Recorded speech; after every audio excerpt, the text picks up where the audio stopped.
मुजफ्फरपुर जिले में पहुंचे तमिलनाडु के पूर्व डीजीपी और राष्ट्रीय जनता दल के राष्ट्रीय प्रवक्ता करुणा सागर ने एनडीए पर जमकर साधा निशाना और कहा है कि इनके पास नाम का गठबंधन जिसका एक नेता है। हमारे पास कई चॉइस है और इसको आगे हम तय करेंगे। आगे की बैठक में मुंबई में हुई 3 बैठक के बाद भी INDIA का अब तक संयोजक नहीं चुने जाने का किया गया है बचाव। राजद के राष्ट्रीय प्रवक्ता ने एनडीए के द्वारा one nation one election bill को जल्दबाजी में लाए गए कदम बताया है, तो इसकी कमेटी में पूर्व राष्ट्रपति को लिया जाने और अध्यक्ष बनाया जाने पर सवाल हो उठाया। उन्होंने यह भी कहा है कि 2024 के लोकसभा चुनाव को देखते हुए या बीजेपी का चुनावी एजेंडा एक मत सभी दलों को लेकर नहीं की गई है। मंत्रणा संसदीय कार्य मंत्री के द्वारा ट्वीट करके दी गई जानकारी। संसद में इस बिल को पास करना बीजेपी के लिए बेहद मुश्किल होगा और यह बिल पास नहीं हो पाएगा।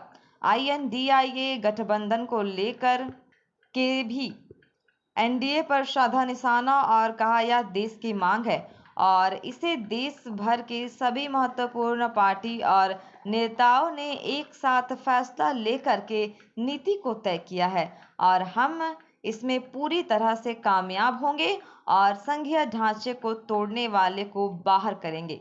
इसके साथ ही कहा कि पहले बीजेपी वाले कांग्रेस मुक्त भारत की बात करते थे, अब विपक्षी एकता से डर कर विपक्ष मुक्त भारत की बात को करने लगी है और बीजेपी का यह सपना पूरा नहीं होगा क्योंकि विपक्षी एकता से भाजपा डरी हुई है और देश में लोकतंत्र की संघीय ढांचे को पूरी तरह से आघात पहुंचाने के साथ ही देश में सांप्रदायिक सद्भाव को खराब करने में लगी हुई है। सीधा है कि ये जो गठबंधन है, ये गठबंधन इसलिए नहीं है कि इनको प्रधानमंत्री बनना है कि इनको प्रधानमंत्री बनना है।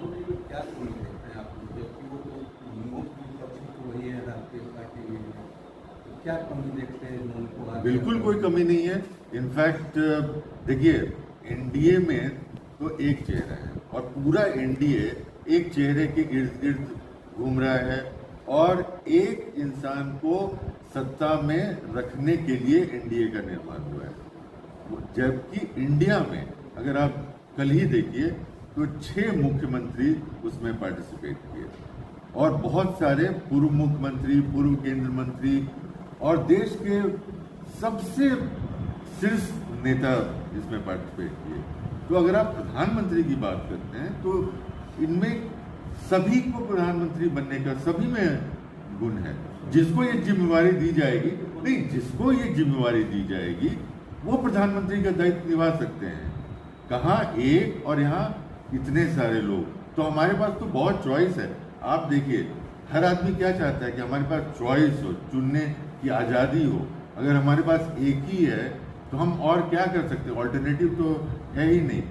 तो यहाँ तो बहुलता है नेताओं की, और जब समय आएगा, जब हमारे पास जनादेश आएगा तो उसके बाद बिहार में जदयू देखिए, पहली बात कि ये बिल आ रहा है, ये बात कहीं आधिकारिक रूप से कही नहीं गई है। कयास अध्यक्ष बना दिए गए जी, एक कमेटी बनी है और देखिए देश के इतिहास में कितना हास्यास्पद है कि पहली बार एक पूर्व राष्ट्रपति को एक ऐसे कमेटी का अध्यक्ष बनाया गया है जो सरकार के लिए काम करेगी।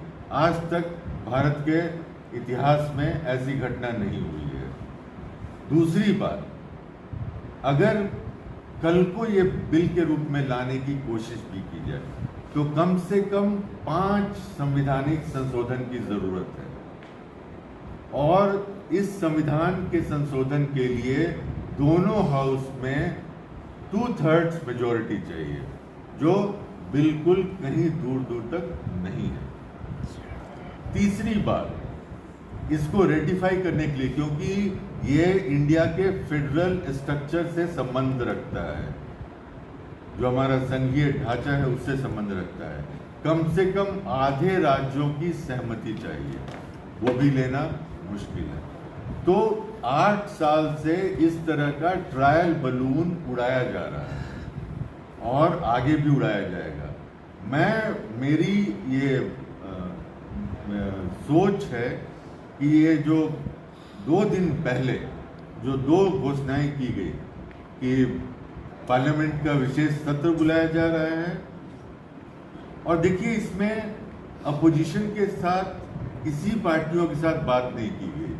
संसदीय कार्य मंत्री प्रहलाद जोशी ने ट्वीट किया, ट्वीट के माध्यम से बताया कि 18 सितंबर से 5 दिन का पार्लियामेंट का विशेष सत्र होगा।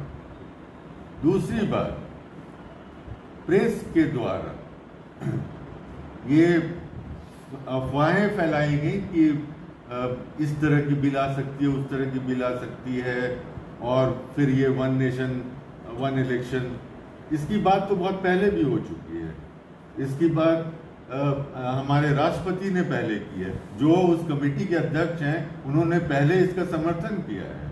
तो समझ सकते हैं कि कमेटी की क्या निष्पक्षता होगी।